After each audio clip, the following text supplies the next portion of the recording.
Hi friends, welcome to our channel. నేను మీ శిల్పారెడ్డి. ఈరోజు వీడియోలో మీకు బనానా స్మూతీ ఎలా చేయాలో చూపించబోతున్నాను.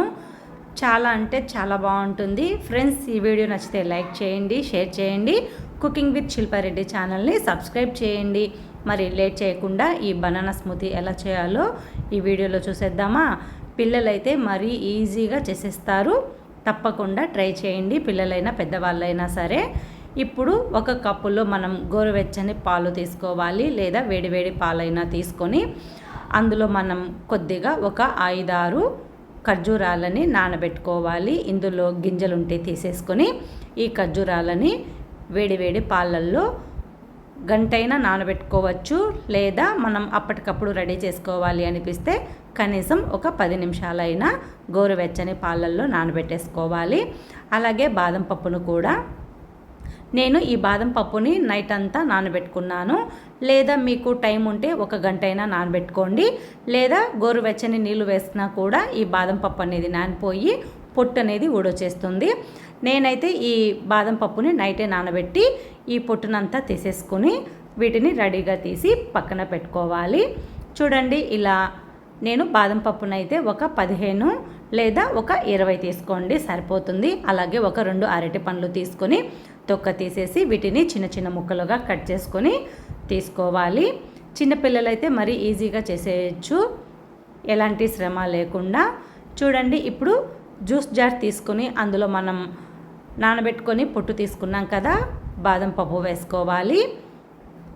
అలాగే ఇందులో నేను మళ్ళీ కొద్దిగా పాలు కూడా యాడ్ చేశాను. అలాగే మనం నానబెట్టుకున్నాం కదా ఖర్జూరాన్ని కూడా వేసుకోవాలి. కట్ చేసి పెట్టుకున్న అరటికాయ ముక్కలు కూడా వేసుకోండి, బాగా పండినవి. ఇందులో కొద్దిగా మనం నానబెట్టిన బాదం పప్పు నీళ్ళు కూడా వేసుకోవాలి, అవి వేస్ట్ చేయకూడదండి. అలాగే కొద్దిగా ఐస్ క్యూబ్స్ కూడా వేసుకోండి, చల్లగా ఉండడానికి. ఇలా ఒకసారి మనం గ్రైండ్ చేసామంటే క్రీమీ టెక్స్చర్తో బనానా స్మూతీ టేస్ట్ అనేది చాలా బాగుంటుంది. ఇప్పుడు మళ్ళీ ఇంకొక బౌల్ తీసుకుని అందులో కొద్దిగా ఐస్ క్యూబ్స్ వేసుకొని కొద్దిగా తేనెను కూడా వేసుకోండి.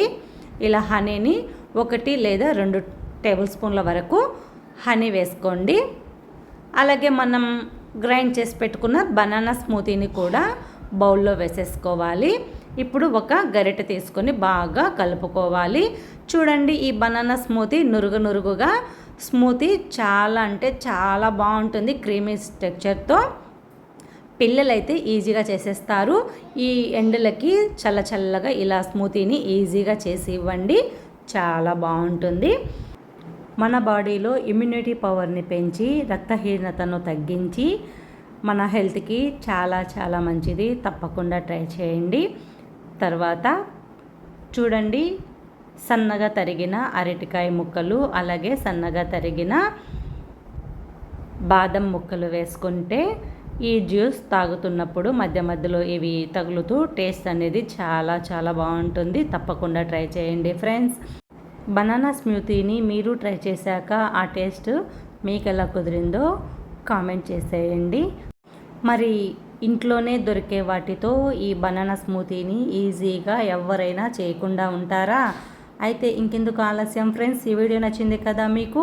అయితే ఒక లైక్ చేయండి, షేర్ చేయండి, సబ్స్క్రైబ్ చేయండి. Thank you for watching video.